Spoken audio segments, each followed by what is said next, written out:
The Horn of Africa is a melting pot of diversity. It's geopolitics, religion, history, population, and culture has made the region prone to conflict. The region has been at crossroads for a number of reasons.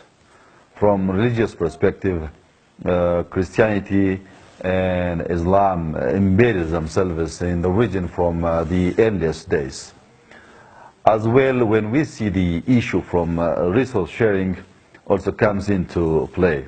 As an instance, the Nile originates in this region and flows through to Egypt, lacking nation and a mortal association for survival. As a result, these differences have allowed outsiders to play global proxy politics in the geopolitical orientation in the global arena.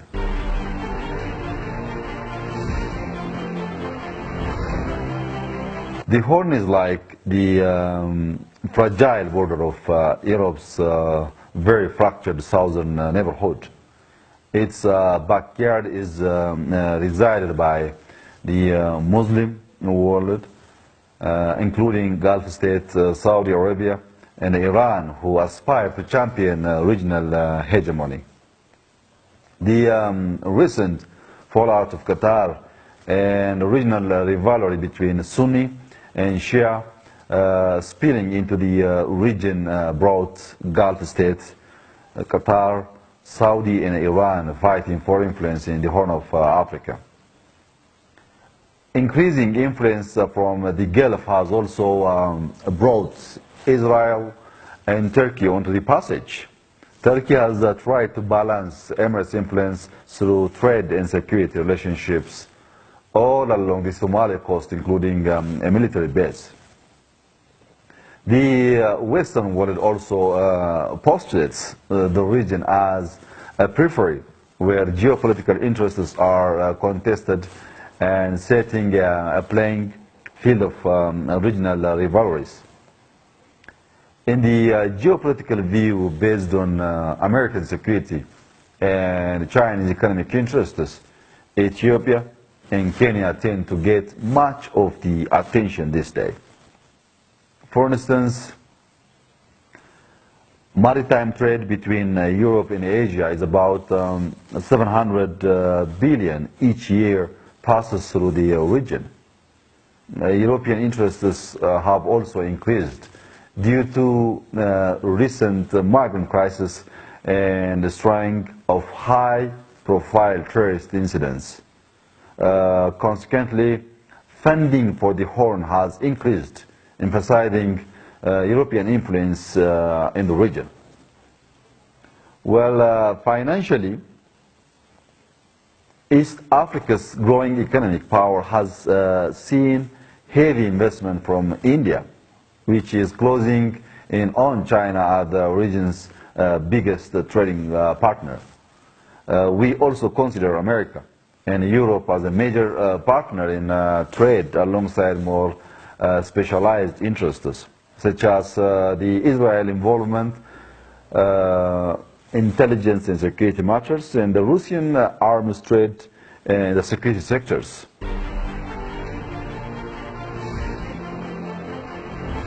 As money of influence dispense into the Horn, it increases the number of paths for ambitious actors to access external support, making it more difficult for the regional local politicians to maintain control. In fact, the Horn is witnessing inter-ethnic conflicts. For example, the conflict in Gambela between Anuak and Nuer, pitting Ethiopia against South Sudan, and the conflict between Afar and Isa Somalis, pitting Ethiopia against Djibouti and Eritrea. As well, the conflict between Borana Oromos and Gauri Somali, pitting Ethiopia again, Kenya and Somalia against each other is also another recent case. Conflict among Ogaden and other Somali clans, bidding Ethiopia against Somalia, also falls within recent memory. So what's worse, interesting conflicts are aggravated by proxy powers like the ever-changing loyalties of the Somali federal government and other in the region tied to financial and strategic interests are influenced by Saudi Arabia, Qatar, Iran, and Turkey. Another instance is UAE's desire to acquire the port of Berbera, influences separatists in Somalia, including Puntland and Somaliland. And just recently, the role of Gulf states and Saudi in the Yemeni conflict that involves Sudanese military, along other, has intensified regional stability. This conflict can have a destabilizing effect in the region by disrupting the regional balance of power as countries in the Horn decide to lean on the support on external powers one after another.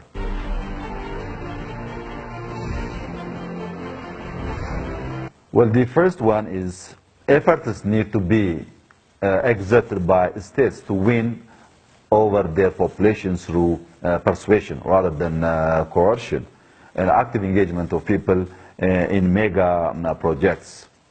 This will prevent discontents from creating new loyalties that are easily exploited from within or by external actors.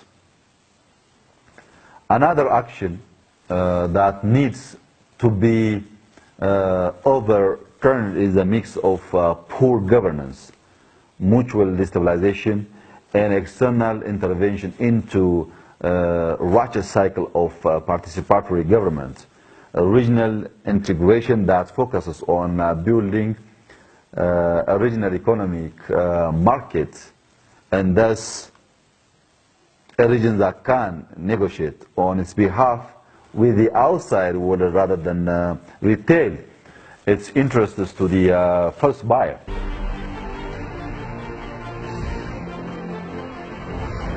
Well, considering the fact that we are at the very core of the regional political dynamics, first, Ethiopian geopolitical position in the Horn of Africa, and second, our involvement as an important peacekeeper in the region, third, our leverage on shared water resources like the Nile, Shabelle, Omo, and others. And the fact that Ethiopia is a unique mix of regional and global religious, or ethnic dynamism. The way conflicts and cooperation is solved will be closely watched by the world. We need to acknowledge the elephant is in the room. These emerging actors like UAE, Turkey, Iran, and others. So we need a foreign policy orientation that moves in tandem with domestic political evolution through a paradigm shift of economic and political interests, through policy action, dynamic towards unpredictable and incisive diplomacy. We need to understand and conceptualize the critical matrix that include all the regional players. We need to take into consideration regional tensions like unresolved border conflict between Ethiopia and Eritrea. Also power projection by proxy forces like Ethiopia and Egypt competing to shape the future of Eritrea, Somalia, and most probably South Sudan, as well as a competition or cooperation for shared cross-border resources such as the Nile.